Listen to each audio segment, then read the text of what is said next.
Hi guys, it's Amar from Black and White Real Estate and welcome to another edition of All Things Real Estate. Look, today we're going to talk a little bit about one of the most commonly asked questions from sellers when we go out to see them, which is what method of sale do we use for a campaign? Now, there are two widely used methods in Australia to buy or sell real estate, private sale or public auction. Understanding the differences, also the benefits as well as disadvantages will be quite helpful so that you ensure that you get the best one based on your circumstances. Now, to start off with, in terms of private sale. Now, in a private sale, the property is advertised and offers are invited from buyers. There's no set date and the price is negotiated between the buyer and seller with the help of an agent in most cases. Now, it involves public viewings, open houses, and as I said, there's no set date, so you can wait for the best offer to come through. That could be week 1 or week 4, just depends on how many people come through during that private sale campaign. Now, public auction, on the other hand, is an auction by public sale, usually conducted by an auctioneer. Now, the auction is advertised for a specific place, date, as well as time. Prospective buyers bid at the auction day and subject to the highest bidder. If they meet the reserve price that is set by the seller, if that is met, the property is offered to the highest bidder for sale. Now, which one is best for you comes down to a few different factors, such as time, price, location, quality of the property, and a couple of other factors as well. So I'll talk a little bit about the benefits as well as limitations on each. So let's start with private sale. Now, private sale is the most popular process in Australia to get your property sold. There are various benefits included in private sale, such as greater flexibility for negotiating price and conditions. It also can be less expensive as far as marketing goes in some cases, not always, but in some cases it does.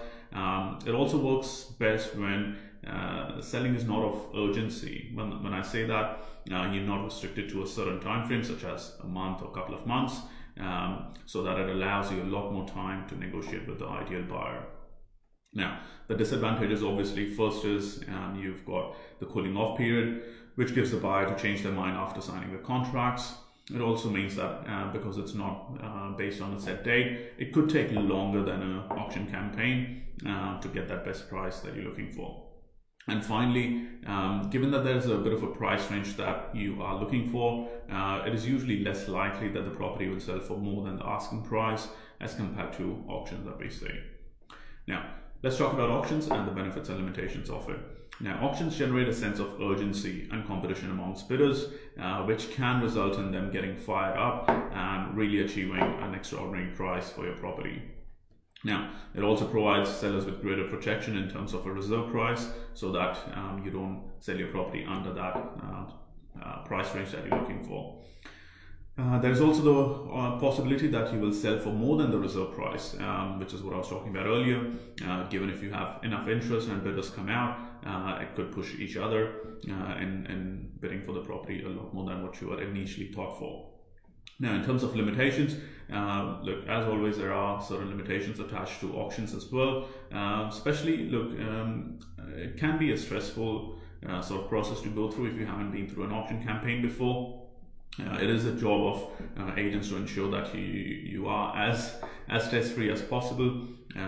It can also result in the property not selling on the day, and because it's auctioned by public sale, it becomes a matter of public knowledge as to what the last price or how the campaign went.